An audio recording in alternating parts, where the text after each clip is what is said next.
Уабонта Хорс, Ден добро, мои зрители. Сегодня мы узнаем, что говорил и писал грузинский историк Дмитрий Бакрадзе.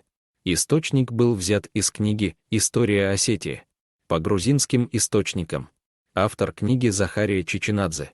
В ролике нет ничего оскорбительного и запрещенного, ролик был создан исключительно образовательных и познавательных целях. По известному историку Дмитрию Бакрадзе слово «Кавказ» пришло из азов или асов ныне осетин. Такое слово было распространено у предков осетин и самих осетин, живших на своих древних территориях. По словам ученых, слово «Кавказ» родилось у самих осетин. В глубокой древности в Кавказских горах осетины жили в большом количестве, они были первыми обитателями здесь в ту пору. К сожалению, историю этой мощной нации мы знаем только с УВО века до христианской эры. Но ученые также утверждают, что среди кавказских племен известно всего 7 значительных языков, и среди них является и осетинский язык. Остальные 39 мелких наций были незначительные. Необходимо указать также, что эти люди жили в таких высоких горах, которые занимают первое место в геологии. Например, Казбек, 16 546 футов высоты, Джамур, Дзима, Ред, Джими, 15 673 фута, Сирух-Барзон, Сырх-Барзонт. Ред, 13 634 фута, Теплёхох, Жбыл-Хох. Ред, 15 510 фута, Адайхох, 15 244 фута, потом следуют и другие горы, Зилгайохох, Цацола, Бурса, Мдезели и другие высотой 12-14 тонн фута.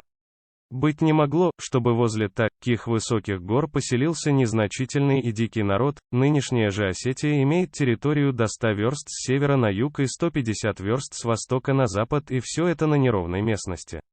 Оказывается, осетины хорошо знали значение этих гор, а потому селились вокруг них.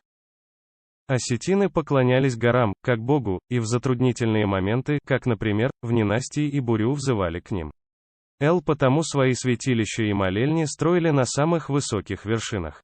До христианской эры при царе Фарнавазе осетин было 1 миллион. Они жили не только у подножий высоких гор, но и на плоскости их было немало. Но от того, что через их местности постоянно двигались восточные захватнические племена, численность осетин в войнах сокращалась, это обстоятельство способствовало их рассеянию и на грани исчезновению. До этого же осетины составляли большую силу. Так гласит и древняя история Грузии. Источники были из книги «История Осетии» по грузинским источникам. Страницы 23-24. Спасибо за внимание, мои зрители. Оставьте свое мнение в комментарии и ставьте лайк. Ваша поддержка важна для развития канала и дает нам мотивацию выкладывать новые видеоинформации.